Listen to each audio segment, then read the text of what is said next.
You so-called blacks, Hispanics, and Native Indians are the Israelites of the Bible, according to the curses of Deuteronomy 28.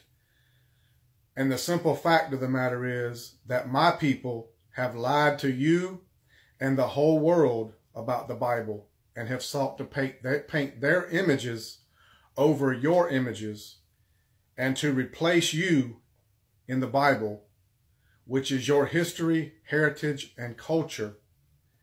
Now, I want to go into Deuteronomy chapter 28 and read. This is Moses talking to the children of Israel after they've come out of Egypt, bondage. This is Moses talking to the children of Israel. Deuteronomy chapter 28, verse 1. And it shall come to pass, if thou shalt hearken diligently unto the voice of the Lord thy God, to observe and to do all his commandments, which I command thee this day, that the Lord thy God will set thee on high above all nations of the earth. Here he is talking to the Israelites. The second verse, he begins to go into the blessings that would be put on the Israelites if they would keep the commandments.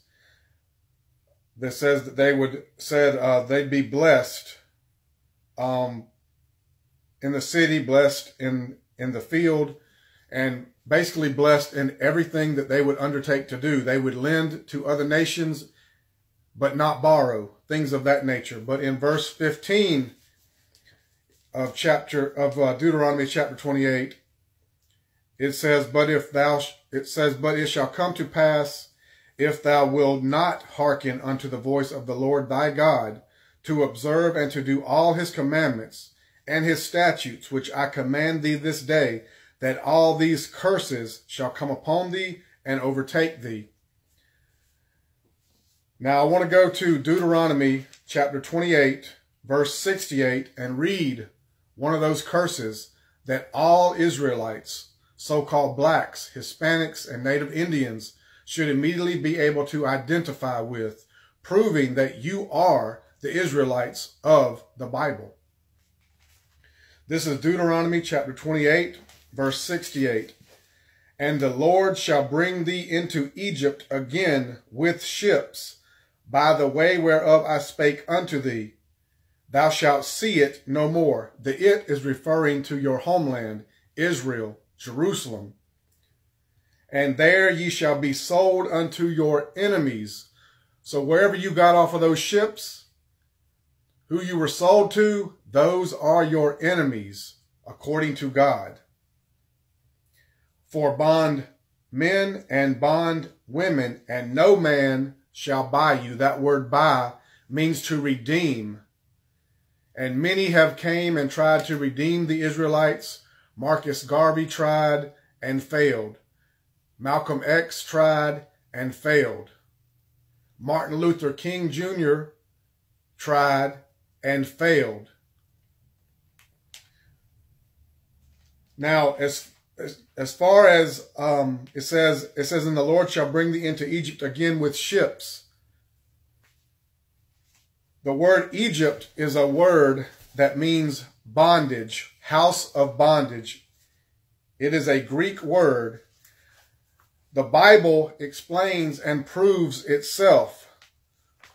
And I'm going to go to Exodus to prove that Egypt, that y'all being brought back into Egypt again with ships, is not referring to you going back into the land of Egypt literally again, but is referring to you going into slavery again.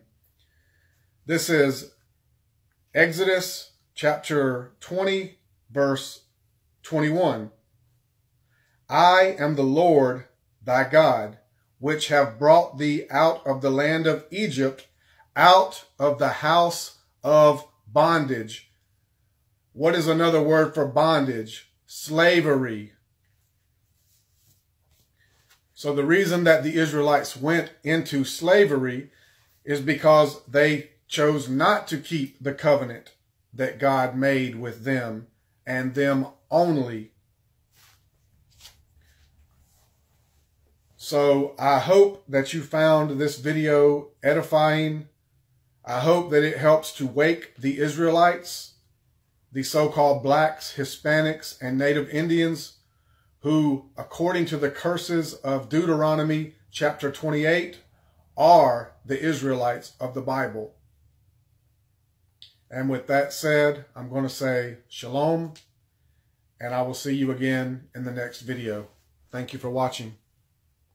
Israel, it's time to wake up and repent.